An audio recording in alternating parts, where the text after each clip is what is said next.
దర్శన్, రోహిత్ ఇద్దరూ కలిసి గార్డెన్లో కూర్చొని మందు తాగుతూ చిల్ అవుతూ ఉంటారు. రోహిత్ దర్శన్ని ఇలా అడుగుతుంటాడు, దర్శన్ నువ్వు ఎప్పటి నుండో శరణ్యకి నీ మనసులోని మాటని చెప్పాలి అనుకుంటున్నావు కదా, నీ ప్రేమ గురించి చెప్పాలి అనుకుంటున్నావు కదా, చెప్పేశావారా అని రోహిత్ అడిగేసరికి ముఖం డల్గా పెట్టి, ఎక్కడన్నయ్యా లేదు, టైం కుదిరినప్పుడు మనసులో ధైర్యం సరిపోవట్లేదు, మనసులో ధైర్యం ఉన్నప్పుడు టైం కుదరట్లేదన్నయ్య, చెప్పలేకపోయా అని అంటుంటాడు దర్శన్. అప్పుడు రోహిత్, ఒక సలహా ఇస్తానరా నీకు, ఇక్కడే నీ మనసులోని మాటలన్నీ బయట పెట్టేరా, నేనే శరణ్య అనుకొని ఒక ట్రయల్ వేసేరా అని అంటూ సలహా ఇస్తూ ఉంటాడు రోహిత్. ఏంటి అని అనేస్తాడు దర్శన్.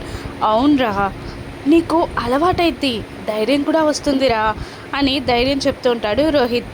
అలాగే అని అంటూ దర్శన్ పైకి లేచి నిలబడగానే రోహిత్ ఒక్క నిమిషంలో మాయమైపోయి మళ్ళీ ఒక శారీ కట్టుకొని రోహిత్ దర్శన్ ఎదురుగా ప్రత్యక్షమవుతాడు. దర్శన్ రోహిత్ని శారీలో చూసి అవాక్కై విచిత్రంగా ఫేస్ పెట్టి, ఏంటన్నయ్య ఇది అని అడుగుతుండగా, ఇప్పుడు నేను శరణ్య అన్నమాట, నీకు హార్ట్కి టచ్ అవ్వాలి, అందుకే ఇలా కానీ నీ మనసులోని మాటని బయట పెట్టేరా అని అంటూ దర్శన్ని లవ్ ప్రపోజ్ చేయమని రోహిత్ అంటూ ఉంటాడు. రోహిత్ తన తల చుట్టూ ఒక శారీ కప్పుకొని సిగ్గుపడుతున్నట్టు యాక్ట్ చేస్తూ ఉండగా రోహిత్ ముందు దర్శన్ మోకాళ్ళపై కూర్చొని ఒక రోజ్ ఫ్లవర్ పట్టుకొని కళ్ళు మూసుకొని ప్రపోజ్ చేయడం స్టార్ట్ చేస్తాడు.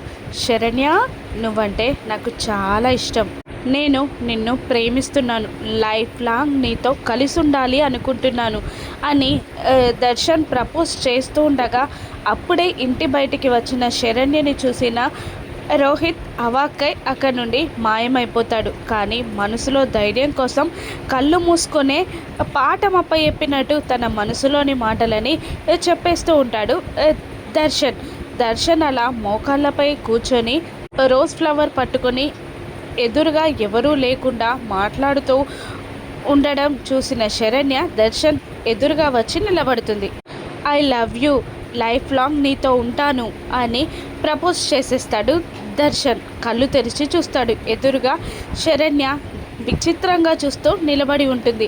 శరణ్యని చూసి షాక్ అవుతాడు దర్శన్.